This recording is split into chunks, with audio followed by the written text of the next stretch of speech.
Hello, welcome to Sneha taste reels. ഇന്ന് നമുക്ക് അമ്പഴങ്ങ അച്ചാറിട്ടാലോ?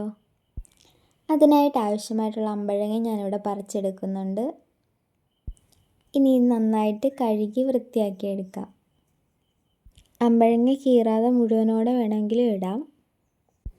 ഞാനിവിടെ മുറിച്ചാണ് ഇടുന്നത്. കഴുകിയെടുത്ത അമ്പഴങ്ങയെല്ലാം ഞാൻ 4ആയിട്ട് കീറി അച്ചാറിടാനായിട്ട് എടുക്കുന്നുണ്ട്.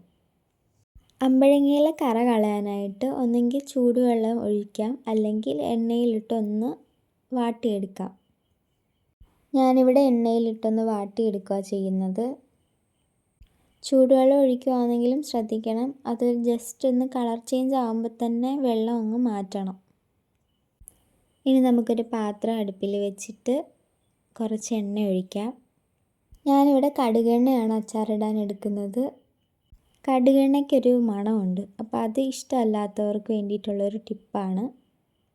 ഒരു വെളുത്തുള്ളിയുടെ അല്ലി ചതച്ച എണ്ണയിലേക്കിട്ട് അതൊരു ഗോൾഡൻ കളർ ആകുമ്പോൾ തന്നെ മാറ്റി കൊടുക്കാം. ഇങ്ങനെ ചെയ്യുമ്പോൾ കടുകെണ്ണയിലെ മണമെല്ലാം മാറും. ഇനി നമുക്ക് ആ എണ്ണയിലേക്ക് അരിഞ്ഞു വെച്ചേക്കുന്ന അമ്പഴങ്ങ ഫുള്ളിട്ട് കൊടുക്കാം.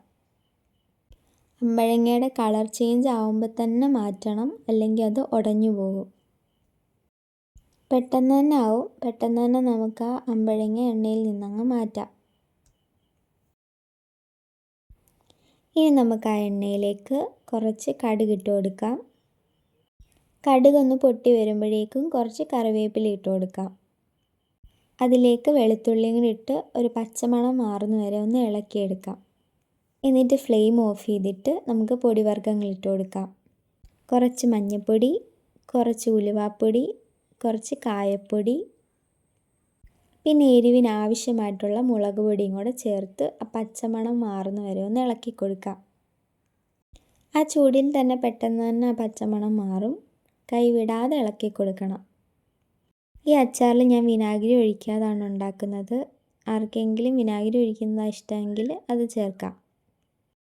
അതിൻ്റെ പച്ചമണം ഒന്ന് മാറിക്കഴിയുമ്പോഴേക്കും നമുക്ക് ആവശ്യത്തിനുള്ള ഉപ്പിട്ട് കൊടുത്തൊന്ന് ഇളക്കിയെടുക്കാം. ഇനി നമുക്കതിലേക്ക് ചൂടുവെള്ളം ഒഴിച്ചു കൊടുക്കാം. നിങ്ങൾക്ക് എത്രത്തോളം ചാറ് ആവശ്യമുണ്ടോ അത്രയും തന്നെ വെള്ളം ഒഴിച്ചു കൊടുക്കാം. ഇനി ഫ്ലെയിം ഓൺ ചെയ്തിട്ട് നമുക്കിതൊന്ന് തിളപ്പിച്ച് കുറുക്കിയെടുക്കാം. എത്രത്തോളം നമുക്ക് കട്ടി വേണോ അത്രയും നമുക്ക് കുറുക്കിയെടുക്കാം. ഉപ്പ് എന്തെങ്കിലും കുറവുണ്ടെങ്കിൽ ചേർത്ത് കൊടുക്കാം. ഭയങ്കര ടേസ്റ്റും ഭയങ്കര സിമ്പിളായിട്ടുള്ള അച്ചാറാണിത്. ഇനി അമ്പഴങ്ങ കിട്ടുമ്പോൾ തീർച്ചയായും ഇതുപോലൊന്ന് ഉണ്ടാക്കി നോക്കണം. എല്ലാവരും ട്രൈ ചെയ്ത് നോക്കിയിട്ട് അഭിപ്രായം പറയാൻ മറക്കല്ലേ. ഇത് നന്നായിട്ട് കുറുകി വന്നതിന് ശേഷം നമുക്ക് ഫ്ലെയിം ഓഫ് ചെയ്തിട്ട് വേണം അമ്പഴങ്ങ ഇട്ട് കൊടുക്കാൻ. ഇത്രയേ ഉള്ളൂ, നമ്മുടെ സൂപ്പർ ടേസ്റ്റി ആയിട്ടുള്ള അമ്പഴങ്ങ അച്ചാർ റെഡി ആയിട്ടുണ്ട്. ഇനി ഇത് ഉടയാതെ ചെറുതായിട്ടൊന്ന് ഇളക്കി യോജിപ്പിച്ച് കൊടുക്കാം. സൂപ്പർ ടേസ്റ്റാണ്, എല്ലാവരും ഒന്ന് ട്രൈ ചെയ്ത് നോക്കണേ. വീഡിയോ ആരെങ്കിലും സബ്സ്ക്രൈബ് ചെയ്യാതെ കാണുന്നുണ്ടെങ്കിൽ ഒന്ന് സബ്സ്ക്രൈബ് ചെയ്യണേ. വീഡിയോ ഇഷ്ടമായാലൊന്ന് ലൈക്ക് ചെയ്ത് സപ്പോർട്ട് ചെയ്യണം. Thank you.